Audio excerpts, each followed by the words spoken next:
Greetings and welcome back to Swango. This is the OG Bird, and we will be starting a new series on how to play BF3. We have been playing recently and seen so many new guys on. I mean, just littered with new guys coming on board, and really encouraged by this. Word's getting around, BF3 is the game to play, the multiplayer experience. And so what I'm going to do is I'm going to start from the basics. We're going to go back to the beginning and start at the basics. We're going to start off here in the main menu, and we have the multiplayer, and we have my soldier and options, and then in the upper right corner you can see where it has the start button where it says by friends. You can click on that and that brings up the friends menu, and we're going to focus on these right now. So first let's go down to options, and my sensitivities a little bit higher than default. I suggest you work with the default settings, get used to them, and adjust them on the fly and keep increasing them. The higher your sensitivity, the better your shot you're going to have of getting those extra kills. Keep raising that sensitivity. Every time you get comfortable with the sensitivity you're in, go ahead and knock it up another notch and just keep increasing that. But this is where you have all of your options for your controls. Then you have your gameplay, audio, and video options. Everything's pretty much the same as any other game. But take note that that is the standard options menu, and it's not anything different from the in-game options menu. So we'll go to My Soldier, and this is where we have your stats. You can view your stats. Then you have your progression, which is for all your kits and vehicles, where you unlock new weapons and new vehicle perks. Then we have your customize. We'll come back to that in just a minute. And then you have your dog tags, where you can customize both your left and right dog tags and view the ones that you have stolen off of people from knifing them to death. And then you have your assignments, which are these graphics that come up at the end of each game to let you know what your progression is, if any, on your current assignments. And you can see I've got quite a few of these already taken care of. And then you have your co-op. That's in progression, which is totally completed, but you can see that you do unlock weapons by playing the co-op, so you're going to want to go ahead and do that, guys. You're going to want to unlock some of these weapons. And then, so let's go back to customize, and this is where you have your kits, your vehicle, and your air vehicle customizations at. And you can see they're all based, the kits are all based on the classes. We have Assault, Engineer, Support, and Recon. And each one of these are very important classes, and you will and need to get to know each and every one of these. However, I do recommend starting with the Assault and Engineer classes to start leveling up your character quickly. As you can see, we have land vehicles. This is where you have your mobile tanks, your infantry vehicles, and your mobile anti-aircraft vehicle. And then on the air section, we have your jets, your attack choppers, and your scout choppers. There are, and you can go in here and customize these. So if you are the pilot, you're going to want these settings, or if you're the gunner, you're going to want to adjust these settings down here. You can show the description by hitting the Y button, so you can see detailed information on each one of these, and that works as well in the kits section. If you hit Y here, we're only going to go to his camo, and which you can see I've got almost all of them unlocked. But I usually roll with the spec ops, unless I'm in the desert. Then I try to switch that up to something a little bit more camouflagey. But again, here, hit the Y button and it'll show you the description of your camo. So we are going to go into the assault class, and as you can see, I currently have the AEK 971 equipped, and we can see just by the graphic that I'm using a reflex, probably a Cobra sight, a foregrip, and a laser sight. That's what those little sections, those three boxes underneath the weapon, show that I have those options filled, and that's what they are currently filled with. Then we have our sidearm, which I currently have the MP443 Tactical equipped, but you can cycle through these by hitting the left or the right D-pad button to select the weapon that you prefer. Then you have your medic kit, which is your gadget number 1. If we show the description on here, it'll tell you a little bit more information on that. And if you scroll to the right, there are under barrel equipment that you can attach in this class. So if your weapon has under barrel equip option, you can do that, like this AEK does have one. It has an underslung rail, and if I equip this underslung rail, then it is going to equip my underslung weapon underneath, and all I have to do to engage that in the battle is hit left on the D-pad, and it'll automatically switch from primary weapon fire mode to secondary weapon fire mode. If I do not have that equipped, if I go ahead and go foregrip, I can still have the M320 grenade launcher. However, it will come up as a separate weapon, so you will literally be switching from your primary weapon to this accessory weapon. So that's why there is a little bit of a perk of having the underslung rail if you're going to have this. However, I like to roll with the medic kit. I like to help out the team, and so that's what I usually roll with. And I always have the defibrillator. There is no other gadget to have here, so you can have no gadget at all, but I don't know why you would have that. I actually got a kill with the thing the other night. I was out of ammo on my primary, and I just finished out my sidearm, so I switched to defibrillator, got him right in the face and killed him. So yeah, keep the defibrillator. I currently have squad specialization of a squad frag grenade. Now, until you start unlocking these, you're not going to have these, but you can unlock them very quickly. And currently I have it on frag because the assault class is kind of a vulnerable class. So I need a little extra firepower, and so by selecting frags, my entire squad gets frags. And so you don't want to double these up. If you see that you're in a squad and you're going to stay in that squad, and you see that they have a frag specialization, switch yours to something else. I mean, there are several of them in here. There's suppression, cover, explosion, flak, sprint, ammo, and then back to frag. So yeah, try to make sure that you don't have those doubled up. You want to make sure that your squad is prepared and equipped as much as they possibly can, and by having two of the same thing, you don't get double of it, so it's one of them is just going to waste. So if we actually go and click on any of these, if we just click A, it'll go to accessories. We don't have to be selected on the AEK, but we will, and we select it, and then we can go into its accessories, and as shown before, it has the Cobra RDS sights on it, and then we go down into its secondary, which I have a foregrip, but it does have the bipod underslung rail accessories as well. I currently have the laser sight on it for those close quarters engagements, but you could switch to flash suppressor, heavy barrel, tactical light, or the suppressor, and there is currently no camo for the AEK.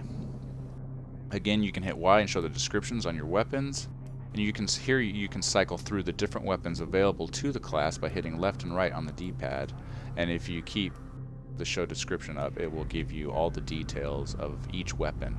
So the G3A3 has a ammo of 20, but if you reload while you have 20, it will put one in the chamber and give you 21. And that happens for all of the primary firearms. It has a rate of fire, it shoots a 7.62 by 51 millimeter NATO round, has a rate of fire of 550 rounds per minute. It's got long range, and its two modes are single and auto. But I currently use the AEK, and it has 3 different fire modes, which is single, burst, and full auto. So be aware, because mine, as a medic, I guess my finger slips, but it switches to single fire all the time. So you want to keep your eye on your HUD, your heads-up display in the game, to make sure that you're on the correct firing mode at all times. And when you die and you respawn, it will remember what your fire mode was at before you died. So if it was on 1, it will be on 1 when you spawn again. So you got to be sure to remember to change that if that's not the fire mode that you want selected. Now we have all these classes here, and each one you can go in and make whatever adjustments necessary. Sometimes you will get especially when you're just starting out the game, you'll get these orange arrows, these Doritos kind of thing on these kits, and it's letting you know that you've unlocked something on there, and to get rid of those you have to go and view them. And once you view them all, then those orange arrows will disappear and you will have a nice clean menu like this one. If the orange arrows don't disappear and you seem to have gone through all the classes and viewed each new unlocked, then it might be camo. You might have to hit Y and scroll through the camo because you might have unlocked a new camo. So there you have it. Now we want to focus on the multiplayer aspect of the game because that's probably where you're going to spend all your time. That's where I spend most of my time. So when we go into the multiplayer menu, we have several options. We have quick match, server browser, leaderboards, rent a server, my servers if you have a server, and matches. And we're going to focus on quick match and server browser. Quick match, however, I cannot recommend it. I do still use it from time to time. If you want to just jump right into a game, this is kind of the option for you. However, I have been put into servers that were empty or had 2 guys in it, or the match was ending and everybody left, or it's got really bad lag. I've had some pretty bad experience with quick match. Although recently it has gotten a little bit better. I still try to avoid it, and I usually use the server browser function. But if you do want to use this, this is a very useful tool. We have find game, invite a friend, manage a squad, which I'm not sure why invite a friend and manage a squad are here, since you can just hit the start button and it brings up the same menu. So there's the start button. If we hit invite a friend, it's the same thing, and if we go to manage a squad, it's the same thing. So I'm not sure why these are here. They're awful redundant. However, they are here, and we have the game mode. So here, if you don't care what game mode, or you don't care what map, you would just go find game and it's going to throw you right into it. However, if you are a little bit more particular about the kind of game you want to play, or even the map you want to play, then this is where you make those selections. So if you wanted to go to Conquest, we would just go right on the D-pad, hit Conquest, and if we didn't care which map it was, then we just go ahead and hit Find Game. If we do care, then we would find the map that we'd want to play, and then we'd go ahead and hit Find Game. Like I said, I currently do not use this that often. I prefer server browser, and the reason why is because I can find a full server, I can get almost all the details that I need. I'm not gonna, get thrown into a max ticket server, which could take literally 2 hours to complete a match. So that's the problem with the quick match, is that you're not sure what you're really getting into. However, in the server browser, you can get most of the details that you need. Now, I'm not going to go over all the little items up here, but we have browse, friends, history, favorites, and search. And notice that we still have the invites and friends option. If I hit the start button, it still brings that up. At the bottom of the screen to the right, we have 1 out of 60, and that's showing how many servers I have based off of my filter settings. Now, based off of my filter settings, I currently have 660 servers to choose from and 60 pages. So if I want to navigate through here, I don't have to just go down on the D-pad or on the analog stick, but I can hit right and left on the stick to change pages. So now I'm page 2 of 60, and if I go back to the left, back to 1 of 60, and from 1 to 60, if I hit left on the D-pad, I can go back to the very last page, which is 60 of 60. You can currently see that I have my settings so that I can see empty servers as well. But that's just my option. If you notice, we can change our filter. At the bottom of the screen, we have A for select, B back, X refresh, Y to join, and press down on the right stick to show your filter. So if I do this, it will bring up my current filter. Now, if you have something selected, it's what you're looking for. If it's not selected, then it will leave it blank. So as I have players, I have none of that selected. It's not considering players as part of my filter whatsoever. However, it is in the game mode. I have Conquest, Conquest Assault, and Domination selected, so it's only going to look for those. Now, if I do that in the maps, so there are a couple of maps that I would rather not play, but in order for me to avoid those maps, I'd have to select every single map that I do like. So I just go ahead and leave it blank, and it wouldn't matter anyway because I could get into a map that I do like and the very next map could be a map that I don't like. So it really doesn't matter, so I leave the maps completely unchecked. That way it's not part of my filter. I do have normal setup and infantry because I do like to play a lot of infantry games, but they are ranked. I think this just gives us a different, I think infantry just gives us a different map pack, to tell you the truth. We have normal, usually play on normal. I don't play on hardcore anymore, and I don't use customs because I liked all my stuff ranked. I use a West Coast server because that is where I am at, although I have played on all of the North American servers and seem to have a pretty good connection with almost all of them. So here in the server browser, I'm going to go ahead and refresh it because it does change constantly. But it gives you max players. So the servers with the max players start at the top.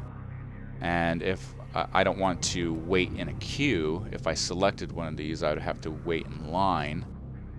I'm just going to scroll over to the, I'm going to use the right D-pad and go scroll right and go to a page where we start having some empty slots. Now here's one, it just says enjoy. It's on Caspian border, it's Conquest, I've got a good connection. The server description doesn't have any silly rules. It's normal, it's preset. It's on Conquest. However, it does have a couple of rush maps and team deathmatch maps in its rotation. So if I use the D-pad and scroll to the right, I can go to the map rotation. And it's not quite a map rotation that I want to play, so I back out of here. And we'll go ahead and find a better one. So we got one provided by Captain, U.S. Marine Corps. Okay, let's check this out. Awesome assortment of Rush and Conquest. See, this is another one. I'm really not a big Rush fan. It's much more team aspect than Conquest, and Conquest is very much team based. However, if you don't have a squad of friends that you're currently playing with, it's really hard to have a good time in Rush. So I avoid Rush as much as I can. However, I have my own server, and so that is where we're going to go. Currently have it locked, so there are 0 players on it, but that's where we're going to go to get into more of the in-game aspects. So we're going to take a quick cut here, and we will return back at Caspian border.